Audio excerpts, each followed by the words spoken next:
All right, it should be recording everything. So, how's it going, guys? This is Forensic Forex with Deontay, and this is going to be our market overview of 2024.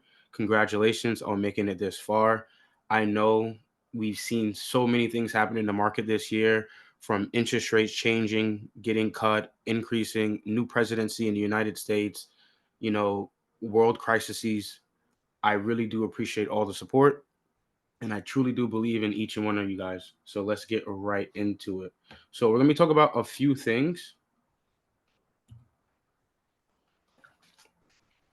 And before we get in, I just want to hit us with our official opening statement. So, hello, traders. Congratulations on making it through 2024, a year of dynamic markets and incredible opportunities with interest rates changing and the fight against inflation shaping the landscape. This year has tested and rewarded us all. Whether you made profits and learned from those losses, the key is staying committed to growth.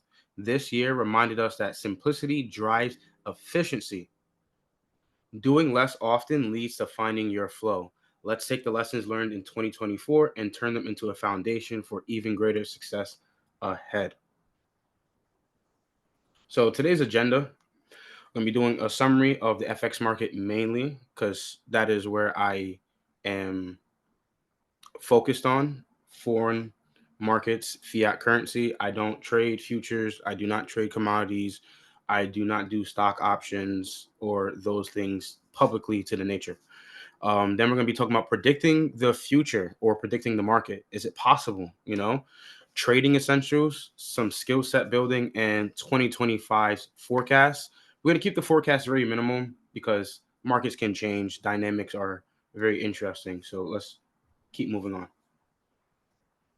So, fiat currency, right, for the year, the summary, the US dollar generally appreciated with notable weakness in the emerging market currencies like the Turkish lira and the Mexican peso, and a few others as well, right? Major currencies like the British pound showed strength, while others like the Australian dollar and the Japanese yen struggle. Now, as a whole, I will say, and we'll get into the markets and start looking at some charts, but I will say the dollar was very strong this year and everything against the dollar was weak. The only thing that was very different this year in correlation, we saw stocks, gold, and the US dollar rise together. Now, that fundamentally should not be happening. That is a crack in market correlation. When dollar goes up, generally we should see gold go down and possibly stocks. When dollar is going down, we should see stocks go up and gold go up. But however, we saw the markets moving up together. Very interesting. Let's take a look at some of the charts this year. So I'm going to share my screen and you should be looking at, if I have it correctly here.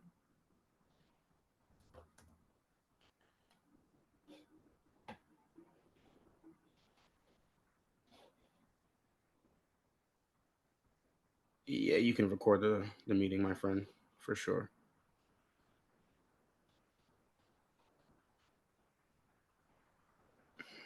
No problem.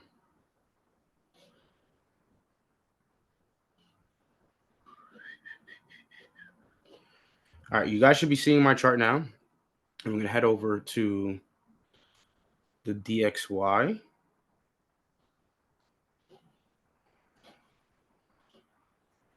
DXY here. If I can find the right layout. I think I'm on the wrong one.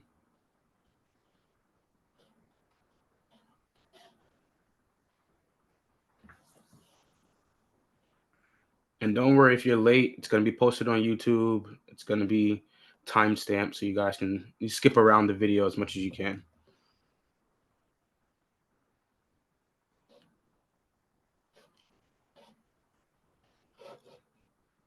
All right. So we got this sharing. You should be looking at the DXY right now. Remove all the drawings. As we can see, for the year 2024, right? I should have had it here. I'm not sure where it went. But the market was up for the year. This is the yearly opening price, right? Yearly open.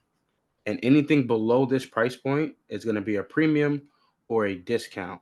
And we can see at said point, the market dropped below the yearly opening price around August, September, and October. So these 3 months, including January, these 4 months, January, August, September, and October, price dropped below the yearly open. After dropping down below the yearly open and making the low of the year in September, the dollar just rallied straight up. Very strong, right? Fundamentals were flowing right back into the US dollar. Let's take a look at some other pairs.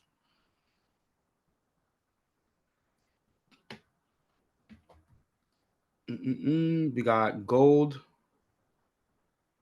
This is not the layout I did it on. Not sure why. I don't have the proper layout on here. Leave this.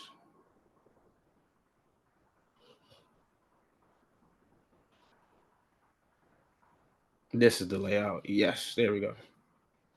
So if you take a look at gold, same thing happened.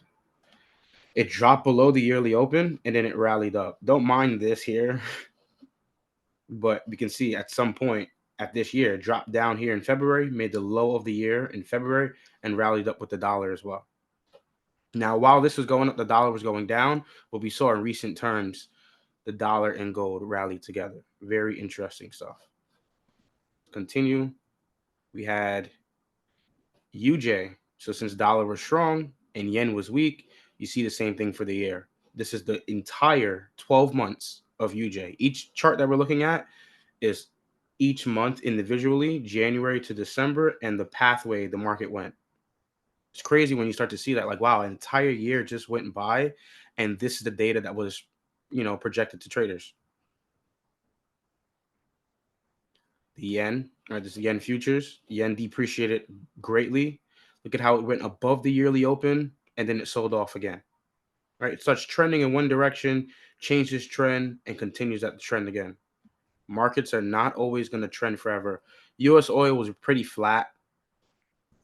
Look at this. U.S. oil did nothing this year, pretty much. It went up and sold off, but more than likely it was a larger consolidation. We didn't really make any significant higher highs this year or lower lows with crude oil. You got the dollar versus the Swiss franc. Very interesting as well to see. The low came in at September. September was the change for a lot of the markets, turning point. UCAD, bullish. Canadian dollar did poorly against the dollar. It was rallying up for the entire year. EU, now look, we got some fiat currencies against the dollar. You can see high of the year, September, pivotal moment again, and sold off above the yearly open again. I can't make this stuff up. GU, similar, made the high of the year in September and sold off since then. AU, very poor performing currency, honestly, against the dollar. Dropped really fast. New Zealand dollar is similar as well. Sold off this year. And then we have the yen crosses. We don't have to get into all the yen crosses, but that's a general overview of what we saw this year for the market. We saw everything against the dollar selling off as a whole. And then anything that was the dollar or positively correlated with the dollar. So like the dollar pairs, UCAD, USWISSy, UJ, they were bullish. US oil, nothing. Yen dropped off. Gold rallied. UJ rallied and DXY rallied as well. So let's move on to the next part of our slideshow.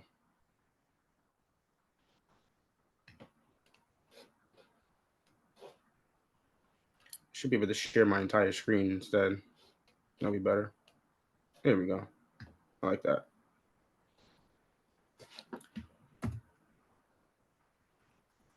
So are markets predictable? Now, this year, you guys saw me track a handful of markets, primarily just fiat currency and gold and US oil. Each month, I don't trade the same pair because we have a different filtering process. If you're a part of the community, you know that each month we don't trade the same pair each time because the fundamentals may change and there might be a more favorable fiat currency or FX pair to trade. So we traded UJ in June, EU in August, and GJ in September. And we're going to take a look at all of them. So let's move over to the first one. Bullish months and bearish months. These are things we need to consider going into any market at a new month. Now, these are just similar characteristics you see in the middle. It lures traders to the wrong side. We all been there. It creates inefficiencies. Now, separately, they are two different things. Let's look at the left side. So, bullish months, the best buy setups, they form below the monthly open. That is a fact. You can't argue that. The best buys are always forming below the monthly open. Second, it creates higher swing highs and higher swing lows. That's trading 101. That's a bullish trend. If you don't know that, you got to go back to the principles of what makes a market go up and what makes a market go down. Third, it forms a busy. Now, this is more ICT concepts, right? A buy side imbalance, sell side inefficiency. So the market is in one direction showing buy side, but not delivering the sell side.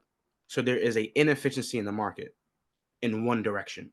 Lastly, it trades away from down days, which I like to call counter trend candles. Now, everything I said is inverse for the bearish months. You can take a look at that on the right side, take a screenshot, pause the video, do what you have to do. But all three of these examples that we're going to talk about, UJ, EU, and GJ, they're all bullish examples. You can clearly have a bigger imagination and realizing if you flip it, it's the same thing that's happening for the bearish months. So let's go over to the charts and we're going to take a look at UJ, I believe, if I've got the right thing on the right chart. So we'll go to swing trade. We'll go down to UJ. We'll go on the daily chart and we'll come back here.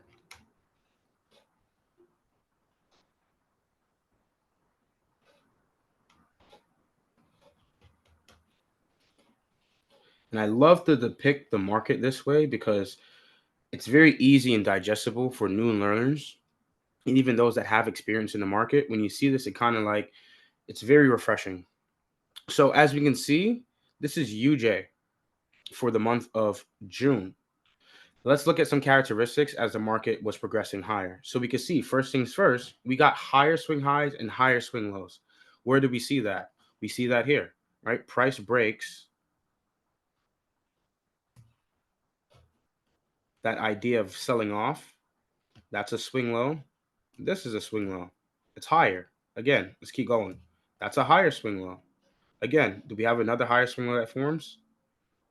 We do not to the end of the month. So we had three higher swing lows, indications that there's signs of buying.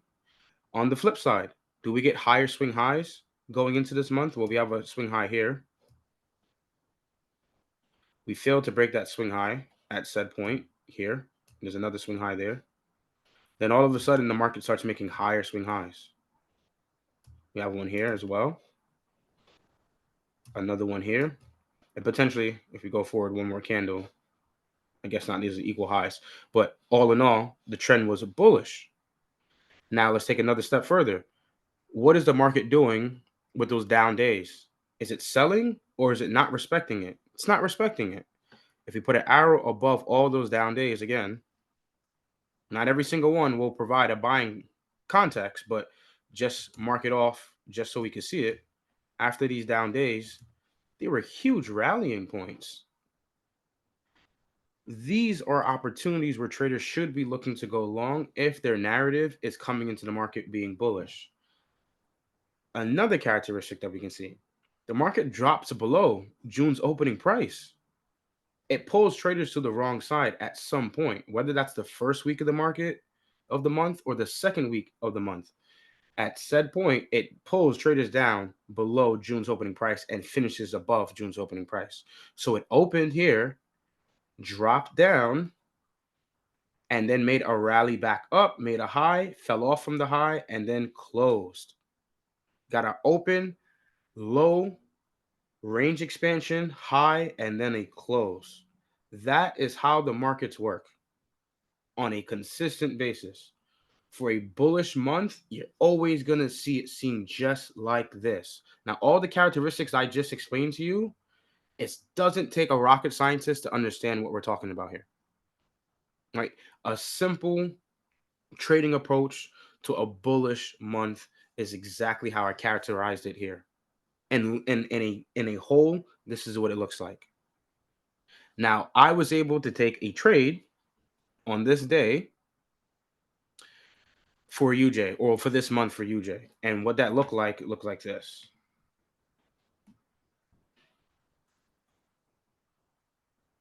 Right? UJ, June 2024. You guys saw me track this on YouTube as well. It's on the playlist. The data we had at the time going into the month. The DXY seasonally was bullish. The Japanese yen seasonally was neutral. So it was sideways. It wasn't bearish, which wasn't bad for the filtering process. So I still went along with it. The Fed's rate was 5.5. The Bank of Japan's rate was 0.10. So they had raised the interest rates from being negative to positive. But the implications still show that there was a huge interest rate differential between these two banks, meaning one bank was going to be sought after, or one fiat currency was going to be more sought after than the other, just simply off of the fundamentals on their rates. Outside of that, something that I got from Larry Williams' book, Long Term Secrets, Short Term Trading, the last monthly range cycle was small. So the previous month was tiny, meaning I was going to more than likely see a large range monthly candle for June. If you can see here in the first picture on the left, I placed a buy after a down day. Keep that in mind. What we talked about with characteristics. What did we say about bullish months?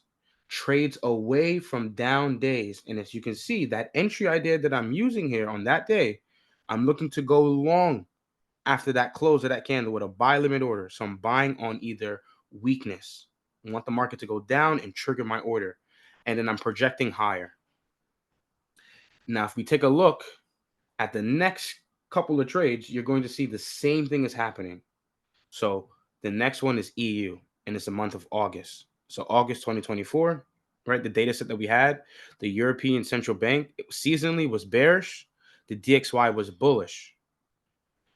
The rate for the European Central Bank was 4.5, right? And then the Fed's rate was 5.5. So there is some type of interest rate differential. It's not like they're at a standstill and equally matched and clashing heads, and one is not superior than the other. One is, and it's only a small difference. The last month's range cycle was also small. So I knew that this month I was going to get a large monthly candle for August. Let's take a look at the chart of that. So if you come down here, let's open this up. Let's go to Euro USD.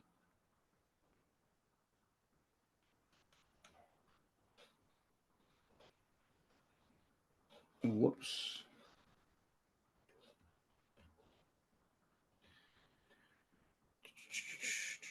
Oh, it's further ahead. There we go. Bring it back here. Again, this is also a bullish month.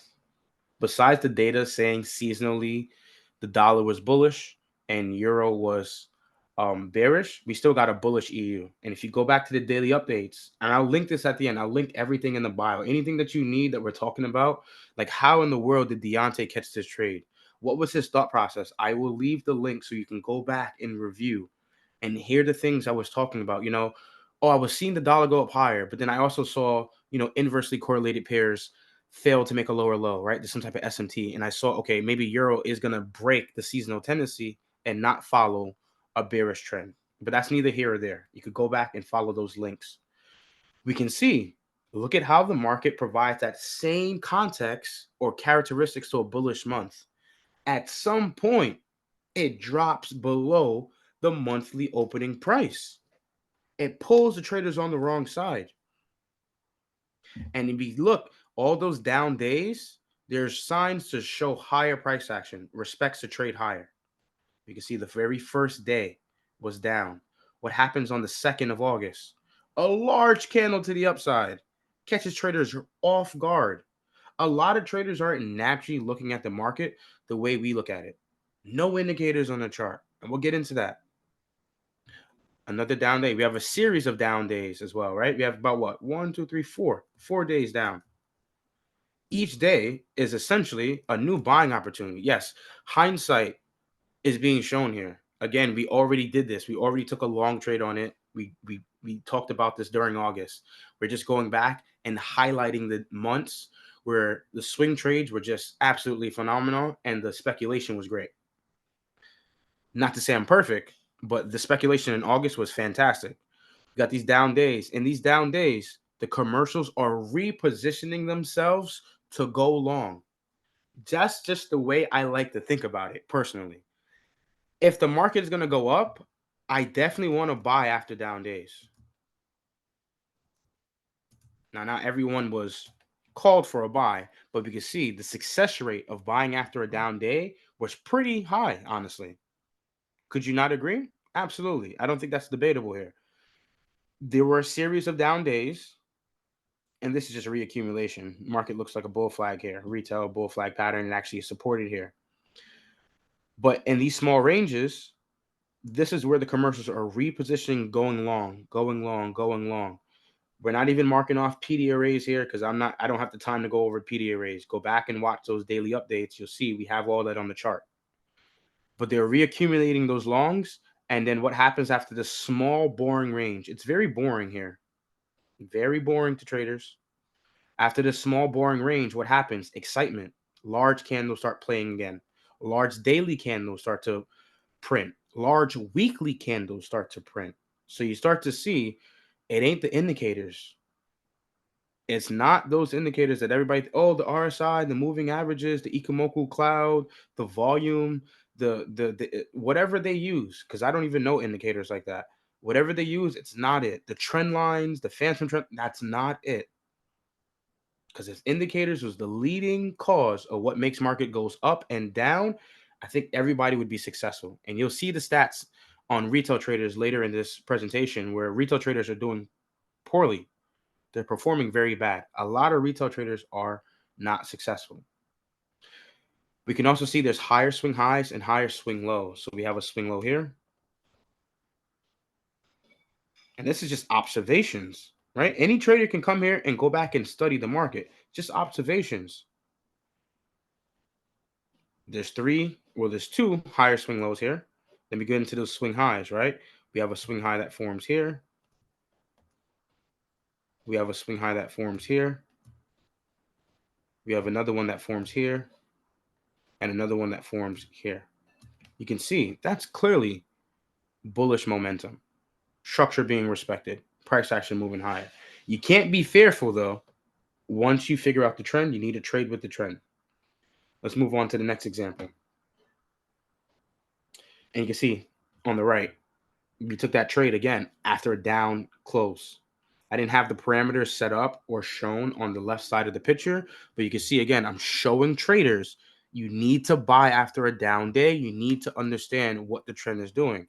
I brought after that down day almost instantly, little to no drawdown, right into profit, hit TP, hit the targets, hit the projections. You can see there's PD arrays clearly on the chart, the fair value gaps, the break of a swing high, lower swing high marked off there, higher swing low. These are things I use every single time I go into the trading market.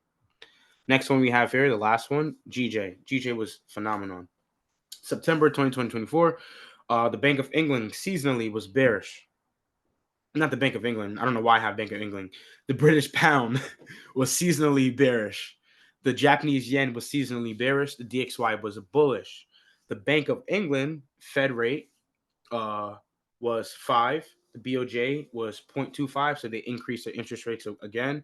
And the Fed's rate was 5.5. Last month's range cycle was small. So I was expecting September to be large. You can see on the chart again, I'm buying after a down day. I've repeated this same entry technique all year round, showing everybody in the community that it's very simple to find ways to get into a trend. I'm not saying it's going to be 100%. You're going to be guaranteed profits.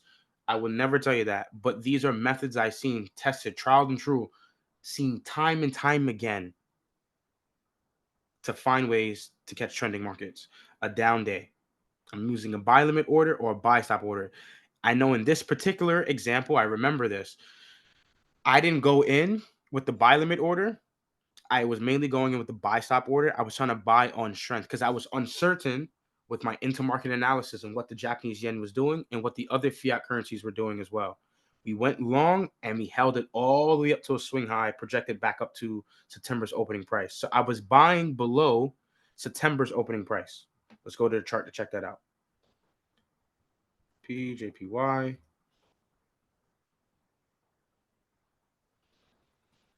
Perfect. There we go. We got September. And we'll play it forward, right? Each day. Each day, it's important. There we go. Again, again, again. And then that's that day. That's the day I went long right here. Went long here, and I was looking for price to go back up here. Without the information now, right? It looks like, oh, how did you know that it was going to go up, Deontay? How did you know it was going to get here? I have no idea, right? I'm trying to be totally honest with you guys. I have no idea if it's going to continue that narrative or speculation. But because of what we see in the market on a consistent basis and how bullish trend forms, I knew that it would have to come after a down close day. Now, some people may say, why not this one, Deontay? Why not that one? Why not this one? Why not this one? Well, why'd you wait for this one? It's because of other things in other markets as well. So go back and watch those daily updates, and you'll see and hear why I'm either reserved or I'm aggressive on the market. I went long on that day and I held and had that stop loss at that swing low. And we held it all the way back up to that September's opening price. So you can see, look at the life cycle of that monthly candle. The market opened up here, dropped all the way down. So it went like this first. Opened, dropped down, made a low, and then right back up to the open, above the open, made a high, came back down, and closed below the open. Very interesting, right? But again, we got an open, low, range expansion, high. Same thing you saw on UJ, same thing you just saw on EU example, and the same thing you're just seeing right now for GJ. This happens to all bullish months. They all typically form the same way. As a bonus, you guys saw we took a trade for December. People always say you can't trade December. It's a month you can't trade. That's a myth. You could trade any month you want. It all depends on the fundamentals and what's driving the market at the time, and if that asset class itself is the main focus by the commercials and the large investors coming into the market. So if you take a look at December, literally the same thing. This was a bullish month. Today was the last trading day of the year. Incredible, man. The same thing. And I can put the close now. Now I can actually put the close on here because the market closed. Where did it close? It closed here. So now we can put that there. Final close of the day. Same thing. Nothing changed here. It's a bullish trend. It's a bullish month. Let's look at the characteristics. Do we drop below the monthly opening price? Yes, we do. We do multiple times. We did it on the that's not even the first of the month. Where's the first? Here we go. We got to move it over one more. There we go. That's better. It dropped below the first, the open of the month. 1, 2, 3, 4, 5. We'll say 6 because it just touched it 6 times. It gave traders pretty much a week to get the best buy possible before taking off. After those down days as well, we can see there is a strong dynamic response to try to move away. We got a down day here, a down day here, one here, another one here. It's all hindsight, but we were able to catch this trade. It was incredible. There we go. All these days here showed signs of respecting further price action higher. It didn't continue to sell off. Just because you get a down day doesn't mean the next day is going to sell. That's not true. Just because you even get an up day doesn't mean the next day is going to be up as well. You need to understand what the market is drawing for. What's the draw on liquidity? It was higher. It was simply higher. We also have higher swing highs and higher swing lows. Let's draw this out. That's a swing low. There's a higher swing low. That's a small indication in price telling you that there might be buying unfolding, because instead of trying to break this low, it fails to break the low and pushes back up higher while simultaneously breaking a swing high. You got a higher swing high, higher swing high, higher swing high. I don't know how many times the market can scream to a trader, yo, I'm going higher.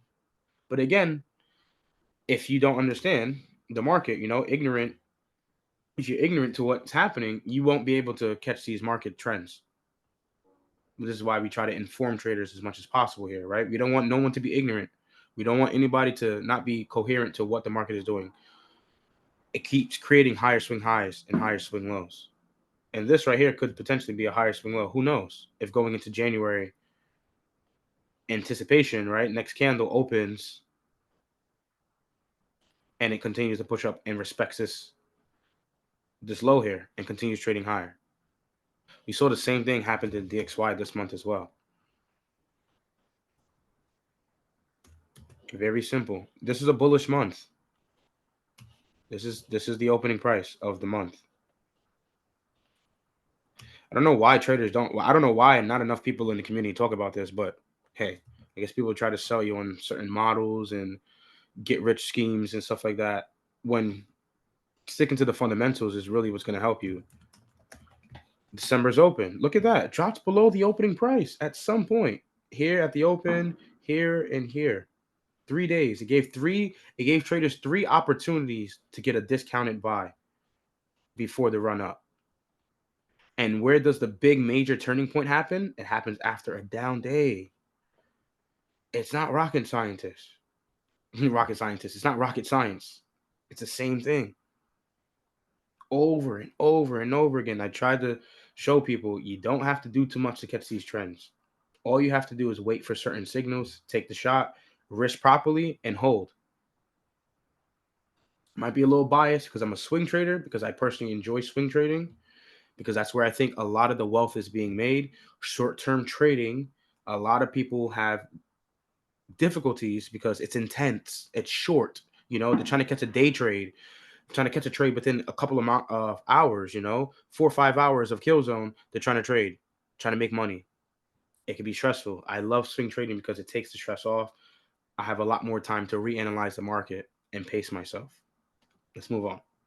But again, all three of these markets, you can see all the same entry technique. Do you not see that? I'm buying after a down day.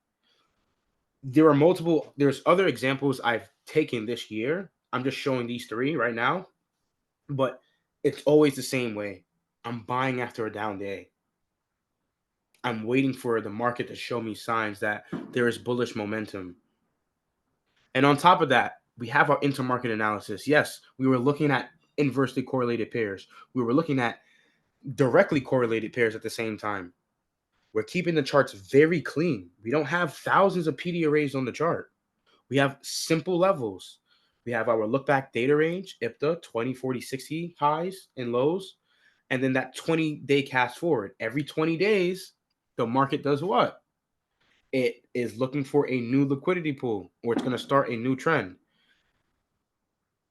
Each one of these pictures, you'll see that I was able to find a swing trade within 20 days. You just got to be patient. Just have to be patient. Let's move on to the next topic. So, statistic. Like I was telling you guys, day trading is difficult. A lot of traders in the retail market are failing miserably. I was once one of those traders as well. Even when you get consistent, there will be difficult months, there will be difficult weeks, there will be difficult years. Nothing is always going to remain the same, but we could try our best to be consistent. So this is coming directly from Forex.com, 2024 statistics. Now read here on the right in the picture, right? The source is all there. I'll leave all this in the bio. So performance of non-discretionary retail Forex customer accounts. Now this is just one broker and a handful of accounts, right? So it says for the calendar quarter ending September 30th, 2024, there were 45K, let's just keep the numbers simple, 45K, 45,000 active non-discretionary trading accounts, of which 29%, we could round that, right? We could say 30%. 30% were profitable, while 70%, that's a significant number, 70% of those accounts were unprofitable, more than half. For the calendar quarter ending June 30th, 2024, there were 46K, keep it simple numbers, right? 46K, 46,000 active non-discretionary trading accounts, of which 32% were profitable, while 67% was unprofitable. Greater than 50% of traders failing, right? This is a high-risking career to get into, right? If there was any career to get into, Trading would be one that would be very discouraging. But again, a lot of people still get into it knowing these facts or unknowingly these facts, right? Now that you know these facts, some people might reconsider, man, is trading really for me? Should I be trading?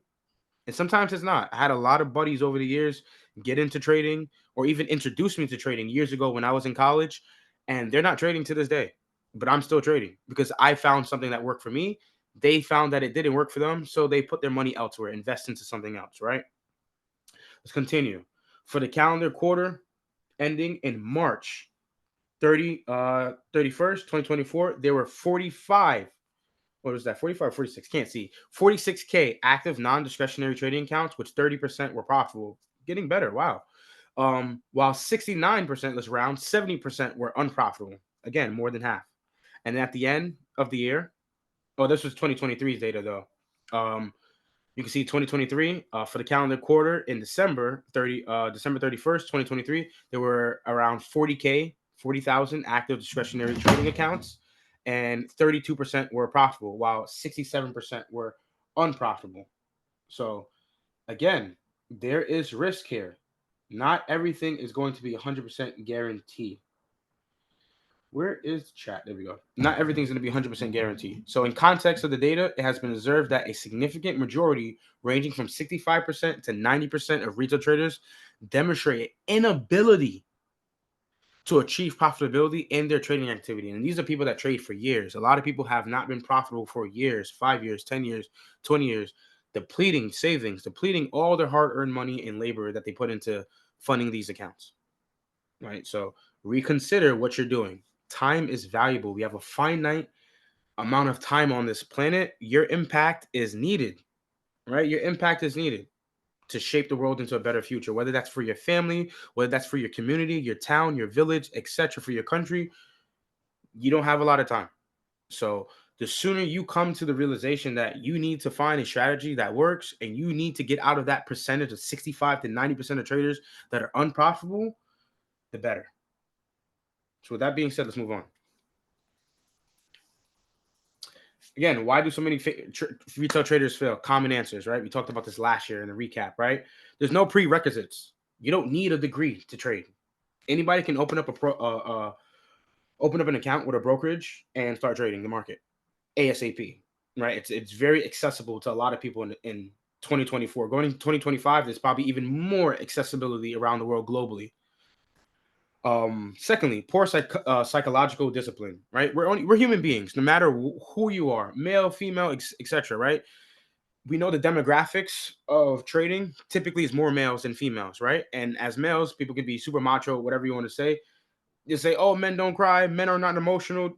We are emotional because why aren't we getting our trades right? Why are we blowing accounts? Why are we following into bad habits that we have? Because we are emotional creatures, right? We're not free from that. Nobody's free from that, especially if you're a man. You're not free from your emotions, but we will try our best to check our emotions. That's the whole point why retail traders are failing. They have a lack in discipline. The quality of education is it's poor. I'm not gonna lie. Excuse the fireworks going off. There might be some fireworks you hear in the background, but the quality of education in the community is poor. A lot of it is not on par. A lot of it is confusing. A lot of it is copying. A lot of it is regurgitated, right? And I'm not saying what I do is new. What I'm showing you is not new. It's from a different perspective. It's from a different mouth. It's a different swag. It's a different walk. But these concepts exist, right? I give credit to those people that I get the concepts from. ICT, Larry Williams, and a few other traders that I found in my trading career, right? Numerous of videos on platforms such as YouTube showcase traders making assurances of guaranteed profits, promises of swift wealth accumulation. Nobody gets rich fast. It's impossible, right? You don't get rich fast. It doesn't happen in one night, especially when it comes to trading. Some people might debate me on that, but especially when it comes to trading, you're not going to get rich overnight. It's going to take a couple years. It's going to take a couple months, etc. It's going to take a couple trades to get there. Promising swift wealth accumulation and assertions of 100% success rates with their trading models. Nevertheless, viewers of these videos rarely share instances of overnight success after watching it. Now, I have plenty of testimonials, right? Where people come to me and say, "Yo, your teachings do help me. And it does show me a different way and look at the market to take a step back and look at the larger picture, which I'm really thankful to, help and bring value to other people. But for other people that supposedly bring value to the market, it's not as valuable as people think. They might have thousands of subscribers, hundreds of followings on all platforms or whatever the case may be. Great fancy editing teams. I'm a one man team. I ain't got no fancy editing team. I don't have no fancy script team. I don't have anybody writing what I have to say in front of the microphone. I have none of that. I just come here as my natural self and I teach. That's it. So don't let gold fool you. Everything that's shiny is not worth running towards. Be aware of that. Especially those companies that are selling people on, oh, we can pass your prop firm challenge for you within two trades or within a certain amount of days or whatever. If that was true, you don't think everybody in the world would have these services and passing all their funded accounts for them? You wouldn't think men and women all around the world, right? Anybody that's a business oriented person that's looking to make more capital, you don't think they would acquire that service, get that funded account, and make millions? Clearly doesn't work. It's a pitch. It's a product. They're selling you on a false lie. Let's continue. Some of the evidence that retail traders are not doing great. Trend lines, biggest thing. Support and resistance zones, harmonic patterns, indicators.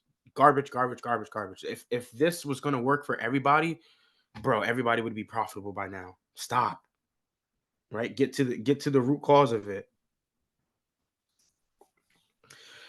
Forensic Forex trading essentials, right? Especially for new traders, right? New traders need to know this sooner than later. The sooner you know this, the quicker your trajectory to successful and profitability, right? It varies to trader to trader. Everybody's learning curve is a little different. It takes some time. It took me about 3 to 4 years to actually start to be profitable, right? And now I'm going into my pretty much my seventh year of trading. 2025 will be my seventh year of trading. It took me about 3 to 4 years to get profitable.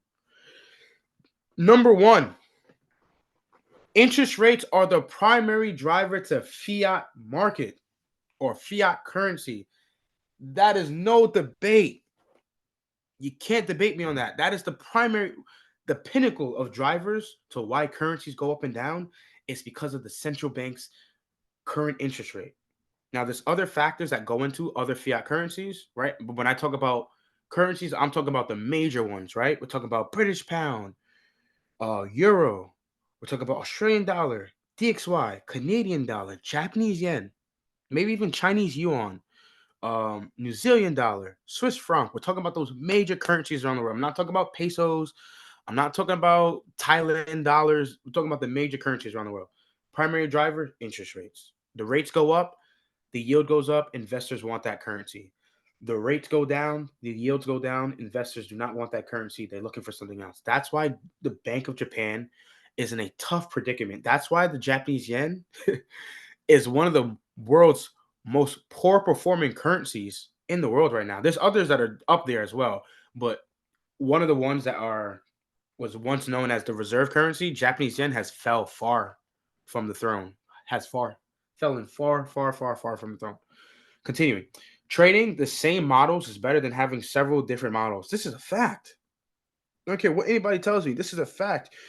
People can have as many market maker models they know from ICT. You can know all 20, all 30, whatever. You can't apply all 30. You can't apply all models at the same time. It's hard. You need to have one model that you can rely on. What is your workhorse? Right? Old reliable. What is that model? For me, you guys know it's Asian model. I love that. Or even the New York model, or even London model. But those models are what kept me as a day trader consistent. Kept everything simple. Market trends change. You need the ability to adapt. If you can't adapt, you need to stop trading because these markets change trend every 20 days.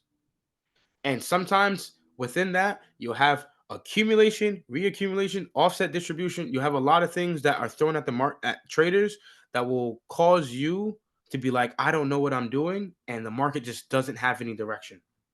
So you need to be able to adapt with it. Every day is not a trading day. I don't trade every day. I don't know if anybody hasn't told you. But I'm telling you now, I don't trade every day. Out of the week, I probably trade 3 times. 3 times out of the week, I probably trade. And how many times do I take a trade per day? Depends on how much I'm risking and how I can break up that risk. If I want to risk 1% of my account, I could do that in one trade. Or I could break that up into four trades as well, right? 0.25, 0.25, 0.25, make it up to 1%, right? Or I could break it down to two trades, a point 0.5 and a point 0.5 to reach up to 1% max for the day. There's many ways you can go about it, right? That's what I like about trading. You have the autonomy to do what you want, freedom to do what you want. Lastly, but not the oh my gosh, the most important one. Leave the indicators alone as they are detrimental to a trader's development. I don't know how many times I've said this over the years of trading, but stop using the indicators. Take them off your chart. You don't need them. You are the indicator. Do not let that go over your head. You, as the operator, you should be the indicator. You're the one that indicates to yourself, oh, I need to buy, I need to sell, by watching the market in its natural price action. That's it. The moving averages, the volume indicators, all those other stuff, you don't need them. It's not the fundamentals. That is not the indicator is not the fundamental to the market. Not at all. So the sooner you get rid of your chart, get rid of all that clutter, and start studying price action raw as it is, the sooner you'll be able to see more consistency. Let's move on. And thank you.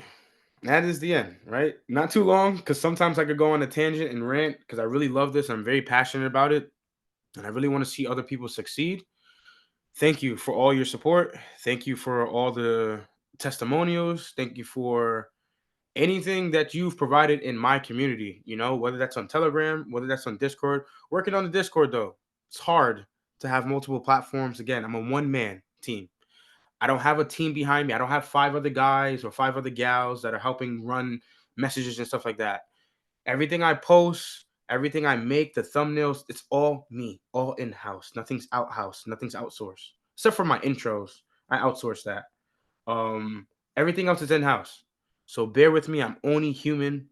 I am not the best trader in the world. I would never say I am. One day I hopefully wish to be, but I'm not the best trader in the world. Am I extremely, extremely profitable? No, I am profitable enough to pay my bills, to get to point A to point B, put a little dollars in my parents' pocket, put a little couple dollars in my little brother's pocket, have fun with my homies, and go on nice dinners. That's all, right? I'm not extremely wealthy. I'm not there yet, but I'm on the trajectory towards that. Every year we're gonna work towards being a better trader. Now, if there's any questions at all or anything that was confusing, please ask now or forever hold your peace and talk to me in 2025. Hopefully you found this insightful. So if there's any questions, please let me know and talk to me. Hi everyone, I wish everyone in here. I really like your simple trading method and helped me a lot and understand the market. I want to learn from you more. What are your tips about that? Okay, great. Good question. So some things, I think I have other slides. I'm not sure. I think I have it backwards, but we'll see. There we go. It wasn't the end. So understand the sequence to trends. So this might answer your question, my friend, right? If you learn to anticipate trends, starting, ending, or reversing, you will find greater clarity for trade ideas. So on my channel, right, there's a three-part series, right? Daily bias recognition, the delivery of bullish and bearish trends. If you watch that video, you will have a very clear insight on how the market starts trends and how you can enter them as well. Three-part series. It's very simple and straightforward. Now, if you don't understand the trend of the market or a higher time frame premise or where the market is going, you can be lost as a day trader. I want you to know that now. I'm not saying there aren't models where you can trade without having to know the premise of the market, but if you can understand where the market is going, it's going to benefit you as a day trader. 100% guaranteed. Let's go on to the next one. I'll get to your questions in a second. Secondly, practice swing trading. I'm a huge advocate to swing trading. And if you don't have this in your arsenal, you should. I really do recommend people to start practicing how to find swing setups, how to project, a new leg higher or a new leg lower, and how to enter that market, right? Day trading is fast paced, time intensive, and requires fast decision making, which can be difficult. Everyone's a little different. Might come easier to others, but as an average, it's very difficult. We see a lot of traders failing for numerous of reasons. Swing trading can provide more autonomy and flexibility for the busiest of people. So now, if you have kids, if you're a husband, if you're a wife, if you're a business owner, if you work a 9 to 5 job, if you work whatever blue collar, white collar, whatever job you work, you don't have a lot of time to trade, and it impacts where you live. Globally, everybody wants to trade certain kill zones. We got London, we got New York, we got Asian. If you don't have the availability to trade during some of those prime volume time periods for the market to move, swing trading might be something you need to look into, because forcing trades in a life schedule where it doesn't permit will ultimately be your downfall. There's a lot of things against you than with you. If you don't get an idea of what your life schedule is, or you know your life schedule, and you know you shouldn't be trading at work during the New York session, right? I live in the United States. Most people during the New York session, they're at work or they're just leaving to go to work, right? 7 a.m. People are either commuting, driving, or catching the bus or train, walking to school, or going about their daily day routine. If you can't trade the New York session, then you can't be in class listening to the professor, or in class in a conference meeting at your job, and you're at your phone trading. You're stealing time from your boss, or whatever the case may be. I had that happen to me at one point when I had a job working at a dispensary. I worked at a little TMI. I worked at a cannabis dispensary. What 3 years ago, 4 years ago now, I think 4 years ago. And I was at the register with my laptop, with the desktop they had at my register. I was on TradingView and I was taking trades. And one day my manager came by and was like, "What are you doing?" And I'm like, "Oh, I'm just looking at the market, just taking a couple of trades." You're like, "You shouldn't be doing that, You're like, the higher ups can see your browsing information and what you're doing." And I didn't care. And eventually I got fired. You know what I mean? So try to find something where it fits your life schedule, which is why I trade the Asian session. I don't trade it for no reason. I trade it because that's the most time I have available to focus. I have no distractions. I'm not commuting from work. I'm not commuting from the farm. I'm not commuting from any other duties I have. I have the most time to trade 8 p.m. to midnight. So I make that my priority. Let's move on to the next step. Less is more. This is my favorite one. Keep it simple. On this channel, in my community, I always preach less is more. Success is likely to occur if you focus on models or ideas that you can comprehend and apply in any market. So on the right, you see a picture on all of them, actually. So you see here, I have a video, entry techniques for swing traders. It's in there. It's in the playlist. It's all in the playlist. Same thing here. Daily bias recognition. That's a playlist as well. And here, this is my most infamous model, Asian session model, episode 51. I haven't been super consistent because it's the holidays. I like to relax, man. I'm only human. Again, it's just me doing this by myself, and I have other things going on outside of trading. The Asian session playlist shows you that there are models that you can consistently take. That is 50 plus examples. There could be a lot more. This is just one pair, because this model that I have on the playlist is only talking about UJ. I could have been talking about AJ, CADJ, or even some of the majors work for this model. But for UJ, I have shown 51 examples and counting, right? There's way more than that, right? And counting of this model happening. So if you're telling me you can't find a model that isn't consistent, well, look no further. This is one. Hopefully this answers some of your questions. I'm going to look at the chat real quick and get back into what some of you guys are saying, my G. Facts. Appreciate it, Kigs. I have one question. If someone is new to your channel, can you tell me the all playlist in series or serial? Okay, I can send you. I'll put it in. I'll put it in the bio. I'll put the playlist and how I would, if I was a new trader coming to my channel, and how you would go about it. Like, yo, you should watch this playlist first. Watch this one. Watch this one. I'll set you up. No problem. Also, I am sticking to the Asian model only. Can the Asian model make me funded and make money? Absolutely.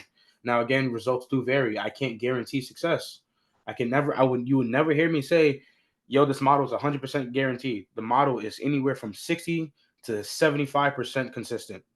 That's the win rate for the model. That's all I can tell you. Based on the data and what I've been told and what I've seen personally, 60 to 75%. It probably varies. Definitely more than 50%.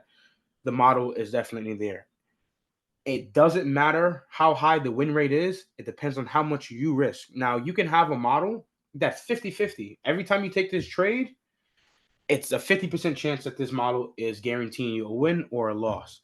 Now, you can go along with that and have poor risk management, and the model can never be successful. You'll never be profitable. You never get funded. But you can have that same win rate, 50-50, and have great risk management and still be a profitable trader. You don't have to hit 100% to be profitable.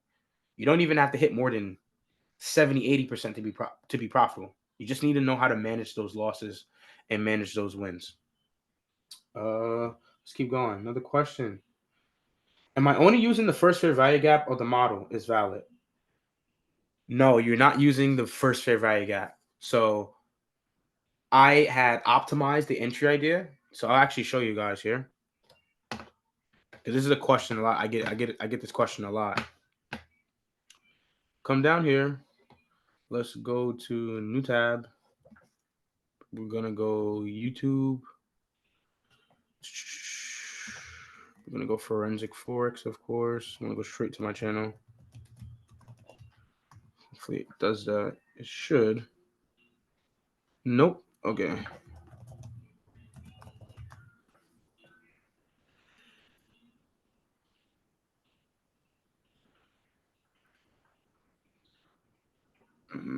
Bear with me.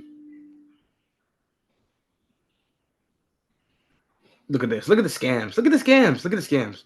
Full tutorial, 2.3K during Chat GPT smart contract.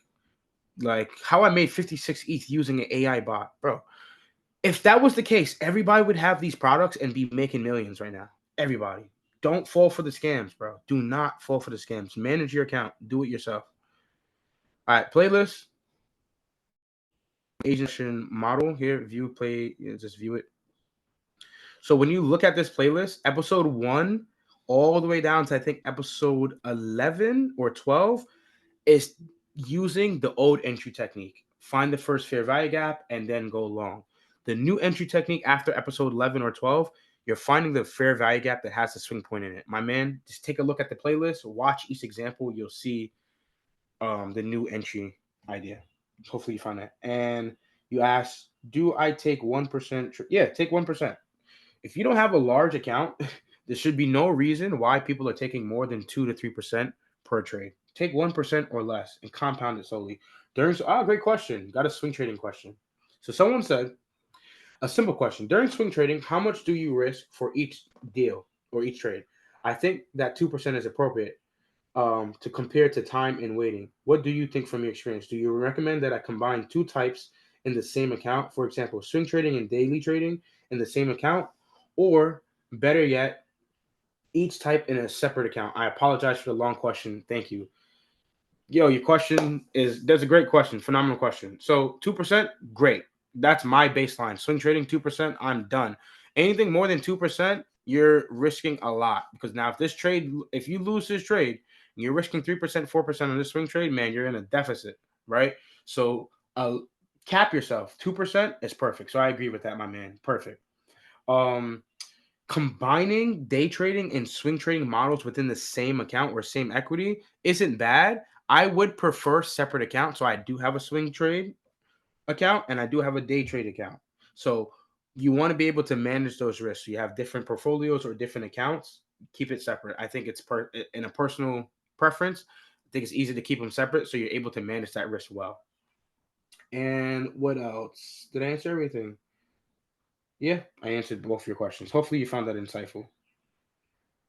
Yeah, I think that is everything. Nice presentations, D. Yo, I appreciate it, my man. This is the end of the video. There's nothing else to really talk about. We're gonna keep consistent. We do this day in, day out. Just to take a look at the playlist real quick before we end. Right, this is just extra.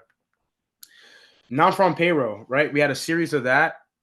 I wanted to continue this series, but it can be a little tedious. You got to sit up, wait for New York session, watch it, and wait and do it live with people. Live trading is cool and all, but it could get boring. That's just my personal preference. I personally would never want to sit around and watch someone else trade and see their trading. I want to watch the market myself and trade it for myself, especially because I have my own model to follow. But it isn't bad getting someone else's idea. Um, so 2024 daily tracking, you guys saw everything, like literally everything from start to finish. Oh, it shouldn't be playing. Hold up. Pause. Do not play or just go back.